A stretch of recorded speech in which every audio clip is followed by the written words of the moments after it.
नवनीत राणा। अरे मेरा माइक ही नहीं चालू हुआ। पीक विमा। अध्यक्ष महोदय, आपका बहुत बहुत धन्यवाद। मैं मंत्री महोदय से ये पूछना चाहूँगी, जिस तरीके से अभी उन्होंने बताया कि कोई भी बीमा में प्रॉब्लम होती है या लेट उनका भुगतान होता है तो उसके लिए वो बताया जाए।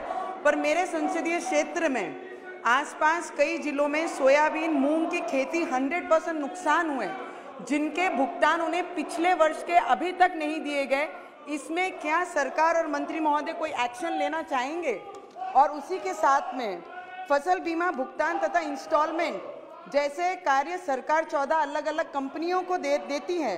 सरकार ऐसी कोई सरकारी बीमा कंपनी बनाने पर विचार कर रही है जिससे सरकार के पैसे डायरेक्ट सरकारी बीमा कंपनियों में तथा बीमा कंपनी का कमीशन जो मिल रहा है वो डायरेक्ट किसानों को उसका लाभ हो और बीमा कंपनियों को उसका लाभ ना हो। जब किसान बीमा कंपनियों को पैसे देते हैं, छोटी मोटी त्रुटियों के कारण किसान को उसका बहुत बड़ा नुकसान और बीमा कंपनियों को उसका बहुत बड़ा फायदा होता है। तो इस पे कोई सरकार इस पे विचार कर रही है कि आने वाले समय में सरकारी बीमा कंपनी बनाकर सीधा डायरेक्ट किसानों को उसका लाभ मिले। माननीय अध्यक्ष महोदय जी, जैसा इन्होंने क्लेम की बात की है, अगर किसी भी किसान का क्लेम है वो उसको जैसा कि बैंक है अगर देरी करेगी तो मैंने पहले पूरा जिक्र किया कि उसका अगर आपका प्रीमियम कहीं न कहीं राज्य सरकार के प्रीमियम की यहाँ पर जो उनकी हिस्सा राशि है वो अगर भारत सरकार को अवेलेबल हो जाएगी तो उसके बाद में भारत सरकार यहाँ आने के बाद में सिर्फ 2 या 5 दिन के अंदर ही अपने हिस्से का राशि जमा करवा के और किसान को क्लेम है वो उपलब्ध होता है। तो वहाँ पर इसके मुख्य कारण रहते हैं, राज्य अपने सब्सिडी के अंदर जो का पार्ट है वो नहीं देना होता है, कई बार ये स्थिति होती है, कई बार बैंक के भी डेटा होते हैं वो भी सही नहीं होता, इसकी वजह से ऐसी प्रॉब्लम आती है।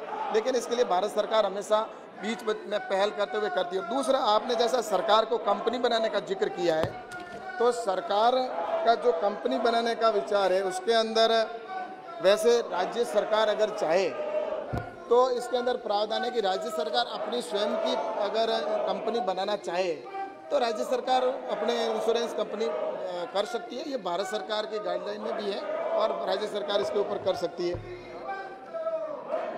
और भारत सरकार की all India insurance company already है, जो ऑल इंडिया इंश्योरेंस कंपनी है वो भारत सरकार की है और इसके साथ ही अलग अलग राज्यों के अंदर इसका टेंडर होता है और टेंडर के अंदर जो राज्य जो कंपनी उसके अंदर जाती है वो करती है और उसके लिए बाकायदा उसको उनके ऊपर ये स्वतंत्रता नहीं है, उनके ऊपर बाकायदा एक लिमिटेशन है और उसके अनुसार ही टेंडर होता है। टेंडर प्रक्रिया में पहले इसका ये था कि किसानों की समस्या आती थी तो पहले जो टेंडर होता था वो टेंडर 1 साल के लिए कंपनी का होता था, लेकिन अब इसको बढ़ाकर 3 साल का कर दिया है और 3 साल का टेंडर होने की वजह से वहाँ पर कंपनी अपना खुद का ऑफिस सेटअप करेगी और किसानों की जो भी समस्या होगी उसका समाधान भी करने की उनकी जिम्मेवारी होगी।